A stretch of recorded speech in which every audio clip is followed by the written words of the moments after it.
तो स्टूडेंट्स, आज हम लोग पढ़ेंगे बायोलॉजी का first chapter the living world. तो सबसे पहले आज हम लोग जानेंगे कि बायोलॉजी कहते किसको है। तो बायोलॉजी एक साइंस है, ब्रांच ऑफ साइंस है जो लाइफ फॉर्म के बारे में बताता है, या फिर उसका दूसरा डिफिनेशन ये हो सकता है कि biology is the story of life on earth. अब सबसे पहले हम ये जानेंगे कि बायोलॉजी का मतलब होता क्या है। तो बायो का जो अर्थ होता है, वो बायो का मतलब होता है लाइफ। बायो का मतलब क्या होता है? लाइफ। और लॉजी का मतलब होता है स्टडी करना। क्या होता है? मतलब स्टडी करना। तो बायोलॉजी का एक और मीनिंग ये हो सकता है कि लाइफ के बारे में स्टडी करना ही क्या कहलाता है? बायोलॉजी। और बायोलॉजी जो होता है ये स्टोरी ऑफ इवोल्यूशन भी कहा जाता है। लिविंग ऑर्गेनिज्म में मतलब इस अर्थ पे जितना भी लिविंग ऑर्गेनिज्म में इवोल्यूशन हुआ, उसी के बारे में हम लोग बायोलॉजी में पढ़ते हैं। या दूसरा डिफिनेशन ये भी हो सकता है कि the study of all the living organism on the earth is known as biology.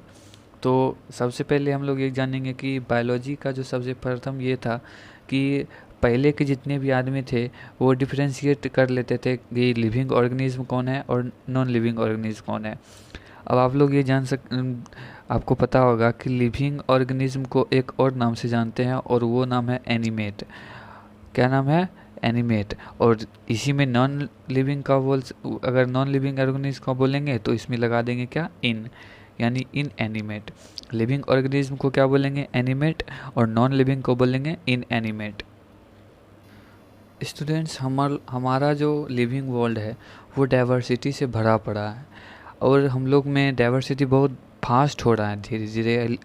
हमारे अर्थ पे जो लिविंग वर्ल्ड में जो है वो डाइवर्सिटी जो है वो बहुत फास्ट हो रहा है।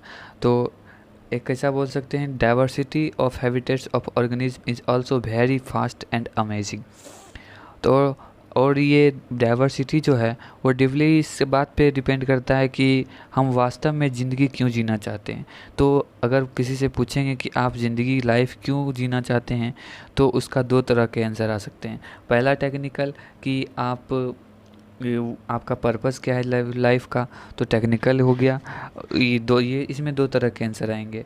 और एक होता है फिलोसफिकल। फिलोसफिकल कहने का मतलब ये कि आपके लाइफ का जो है वो पर्पस क्या है। तो आपका पर्पस कुछ और हो सकता है, किसी और का पर्पस किसी और हो सकता है। जैसे आपका पर्पस होगा कि नीट का तैयारी करें और डॉक्टर बने, किसी का पर्पस होगा कि हम इंजीनियरिंग करें, किसी का पर्पस होगा कि हम खाना खाएं, कुछ रुपया कमाएं, अपने परिवार को चलाएं। तो फिलोसफिकल यानी इसका हर एक आदमी का अपना अपना पर्पस होगा।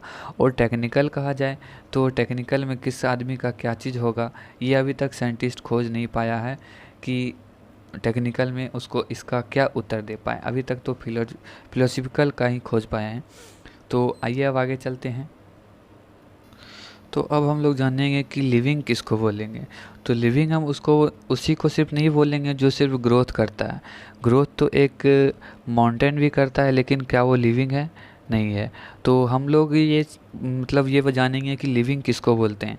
तो जनरली जो होता है लिविंग ऑर्गेनिज्म में, वो ग्रोथ भी होता है, रिप्रोडक्शन भी करते हैं, कुछ उसमें मेटाबॉलिक एक्टिविटीज़ भी होती है उनके शरीर में।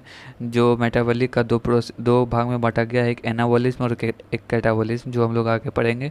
और चौथा है सेल्यूलर ऑर्गेनाइजेशन, मतलब जितने भी लिविंग ऑर्गेनिज्म है वो सेल से बने हुए हैं। और कॉन्शियसनेस, यानी उसमें सोचने समझने की क्षमता होती है। और हम लोग ये जानेंगे कि ग्रोथ जो है, वो ग्रोथ का मतलब ये हुआ कि उसके मास में जो है, वो ओवरऑल मास में जो है वो इंक्रीज हो और उसके साइज में इंक्रीज हो। और इसी को हम लोग बोलेंगे ग्रोथ। और रिप्रोडक्शन जो है, रिप्रोडक्शन यानी वो अपने सेम तरह के ये आइडेंटिकल या फिर वेरिएशन करके वो रिप्रोड्यूस करे, यंग वंस या ऑफस्प्रिंग कह सकते हैं या फिर प्रोजेनी कह सकते हैं। तो रिप्रोडक्शन का कहने का मतलब ये है कि वो प्रोजेनी या फिर ऑफस्प्रिंग रिप्रोड्यूस करते हैं। तो ये हो गए। और दो स्टूडेंट्स, आपको ये जान लेना चाहिए कि ग्रोथ और रिप्रोडक्शन जो है वो डिफाइनिंग फीचर नहीं है लिविंग ऑर्गेनिज्म का। डिफाइनिंग फीचर इसलिए नहीं है कि ग्रोथ जो होता है वो लिविंग ऑर्गेनिज्म में तो होता ही और माउंटेन्स में भी हो जाते हैं। कभी कभी आप देखते होंगे कि माउंट एवरेस्ट पे जो है वो ठंड में उसकी लेयर जो होती है थोड़ा बढ़ने लगती है बर्फ़ गिरने के कारण, तो उसकी ग्रोथ थोड़ा हो जाती है। तो ग्रोथ नॉन लिविंग ऑर्गेनिज्म में भी होती है और लिविंग ऑर्गेनिज्म में होती है। तो हम लोग लिविंग ऑर्गेनिज्म को डिफ़ाइन करें कि सिर्फ उसमें ग्रोथ होती है तो ये हम लोग गलत होंगे। तो ये डिफाइनिंग फीचर नहीं होते लिविंग ऑर्गेनिज्म के। और रिप्रोडक्शन की बात करें तो रिप्रोडक्शन जो होती है वो किसी किसी में नहीं होती है। जैसे कुछ कुछ फीमेल्स ऐसी होती है जिसको ऑफस्प्रिंग यानी कि बेबी पेयर नहीं होते हैं, तो वो लिविंग ऑर्गेनिज्म तो हैं लेकिन रिप्रोड्यूस नहीं कर रहे हैं। तो इसका मतलब ये नहीं कि रिप्रोडक्शन करना ही लिविंग ऑर्गेनिज्म का होता है। और ये दोनों तो हो गए कि ये डिफाइनिंग फीचर नहीं है लिविंग ऑर्गेनिज्म के। अब आते हैं मेटाबॉलिज्म से। तो मेटाबॉलिज्म का मतलब ये होता है कि हम लोग के शरीर में जो है वो केमिकल रिएक्शंस हो। और केमिकल रिएक्शंस हम लोग के शरीर में दो प्रकार के होते हैं, एक होता है एनाबॉलिज्म और एक होता है कैटाबॉलिज्म। और हम लोग ये जानते हैं कि मेटाबॉलिज्म जो होता है वो केमिकल रिएक्शन वो सिर्फ लिविंग ऑर्गेनिज्म में ही होते हैं। जितने भी लिविंग ऑर्गेनिज्म हैं उसमें मेटाबॉलिज्म होना नेसेसरी है। तो ये मेटाबॉलिज्म जो है ये एक डिफाइनिंग फीचर है लिविंग ऑर्गेनिज्म का। अब सेल्यूलर ऑर्गेनाइजेशन पे आते हैं। तो जितने भी लिविंग ऑर्गेनिज्म हैं वो एक सेल से बने हुए हैं। उनका बिल्डिंग ब्लॉक जो होता है वो सेल होता है। और सेल से मिलकर टिश्यू, टिश्यू से मिलकर ऑर्गन, ऑर्गन से मिलकर ऑर्गन सिस्टम और ऑर्गन सिस्टम से ऑर्गेनिज्म। तो ये एक डिफाइनिंग फीचर है। अब कोई माउंटेन्स जैसे है वो तो नॉन लिविंग है, तो वो तो सेल से नहीं बने होंगे। तो सेल्यूलर ऑर्गेनाइजेशन जो होता है वो डिफाइनिंग नॉन डिफाइनिंग फीचर होते हैं ऑर्गेनिज्म का। अब कॉन्शियसनेस, कॉन्शियसनेस कहने का मतलब उसमें सोचने समझने की क्षमता होती है। जैसे ह्यूमन बींग्स हो गए तो उनमें ह्यूमन बींग्स जो होते हैं वो सोच समझते हैं, जैसे कि कहाँ पे क्या करना है, कहाँ पे कुछ बोलना है। तो ये कॉन्शियसनेस कहलाती है। तो स्टूडेंट्स आप लोग जान चुके होंगे कि ग्रोथ और रिप्रोडक्शन जो होता है वो non defining features of living organism होता है। और मेटाबॉलिज्म, सेल्यूलर ऑर्गेनाइजेशन और कॉन्शियसनेस जो होता है वो डिफाइनिंग फीचर्स ऑफ ऑर्गेनिज्म होते हैं। और कॉन्शियसनेस में भी कुछ ऐसे होते हैं जो नॉन लिविंग ह्यूमन बींग्स में जो होते हैं वो सेल्फ कॉन्शियसनेस होते हैं, यानी खुद को सोचने समझने की क्षमता होती है। कॉन्शियसनेस तो होती है लेकिन सेल्फ कॉन्शियसनेस होती है, अपने ऊपर सोचने समझने की क्षमता। और ये जो है सेल्फ कॉन्शियसनेस ये सिर्फ ह्यूमन बॉडी में ही होती है और किसी में नहीं होती। अब जैसे देखिए जानवर, तो उसको तो नहीं बोल सकते ना कि यार यहाँ पे आओ, यहाँ पे गंदा मत करो, यहाँ पे वो मत करो।